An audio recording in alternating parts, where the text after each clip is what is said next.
One of the most important success factors discovered over and over again is the quality of action orientation. Successful people are intensely action-oriented. They are busier, they try more things, and they try harder. They start a little earlier, and they stay a little later. On the other hand, our successful people, start at the last moment necessary and quit at the first moment possible. We used to have an employee who was always late. When we spoke to him about this, he explained that his reason for being late was the traffic. We suggested to him that he leave earlier so that the traffic would not be a problem. He was shocked. He said, "But if I left earlier and there was no traffic, I might arrive at work earlier than my starting time. I couldn't possibly do that."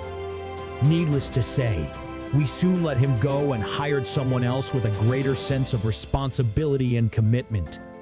His attitude of doing the very least possible and starting at the last possible moment has set him up for failure time and time again. If you want to get more out, you have to put more in, and there's no other way. Napoleon Hill found that the key quality of successful men and women, most of whom started at the bottom, many of them penniless, was that early in life, they developed the habit of going the extra mile. In one study of self-made millionaires, these self-made millionaires almost unanimously agreed that their success was the result of always doing more than they were paid for. They had made it a habit from their first jobs to always put in more than they took out.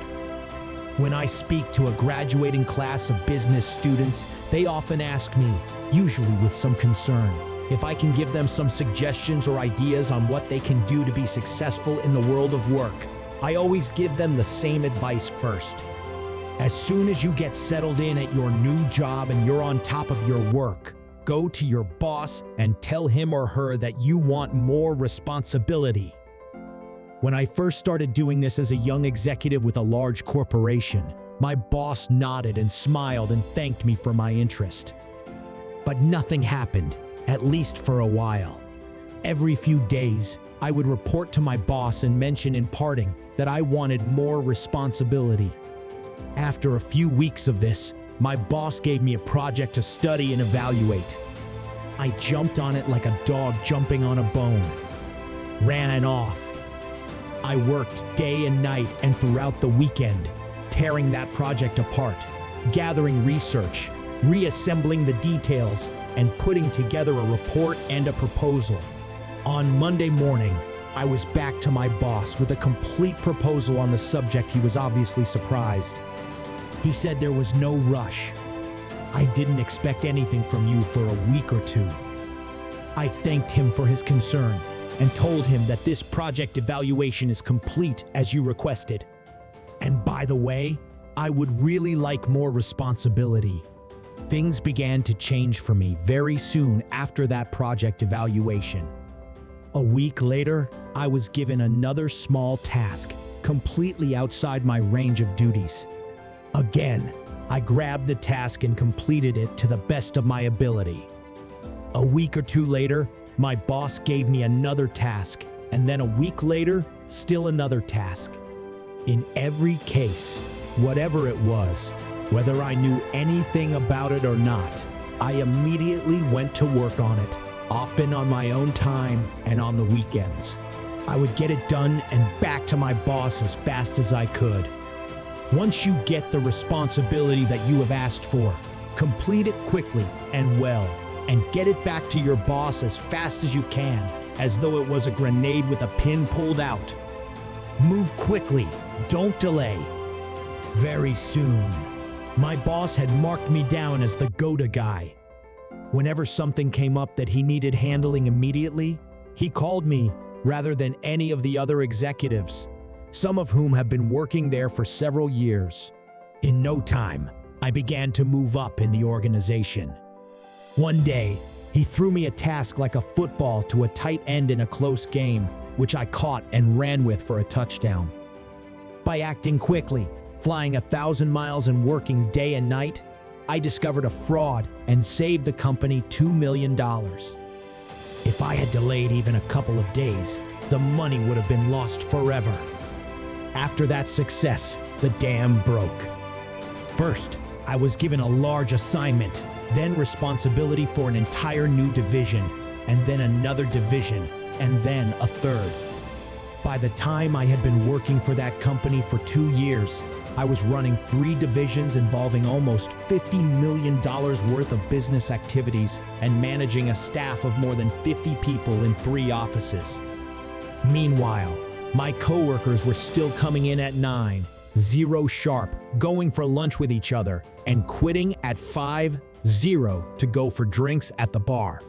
They muttered and told each other the reason I was moving up was because I was lucky, or the boss was playing favorites.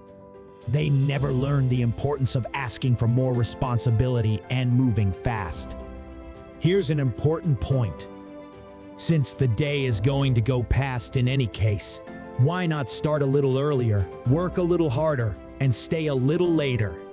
Why not put yourself on the side of the angels? Why not develop a reputation as the go-to guy or gal who everyone looks to when they need to get something done quickly and well? This will do more to put your foot on the accelerator of your career than anything else you can imagine. There's a key to high income called the momentum principle of success. Successful people are busy people. They get up and they get going, and they keep going all day long. They work all the time. They're constantly in motion, like moving targets. In every study, there seems to be a direct relationship between tight time planning and high income. The highest paid professionals in our society, every one of them manages their time in terms of minutes spent on each case or with each patient. The people who earn the very least in our society are those who think of their time in terms of the day, the week, the month, or even the year. Sometimes they waste the first couple of days of the week thinking that they will catch up later on in the week. Sometimes they waste the first 1 or 2 weeks of the month. I've worked with countless sales organizations over the years. Fully 80% of the salespeople in these organizations, all of whom work on monthly quotas, take it easy for the first 3 weeks of the month and then suddenly go into a state of frantic activity during the last week, working desperately to make enough sales to hit their quota. But not the top people. The top people work on the first day of the month with the same focus and intensity that they worked on the last day of the previous month.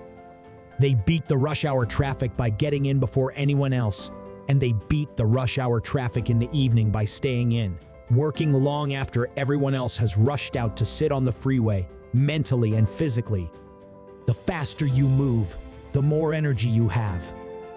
The faster you move, the more you get done, the more you get paid, and the more successful you feel. Apply the momentum principle to your life. Once you start going, keep going. The key to getting more things done is for you to select your most important task and then to start it with a sense of urgency. This is the real key to success and high achievement. Now, here are 3 things you can do immediately to put these ideas into action.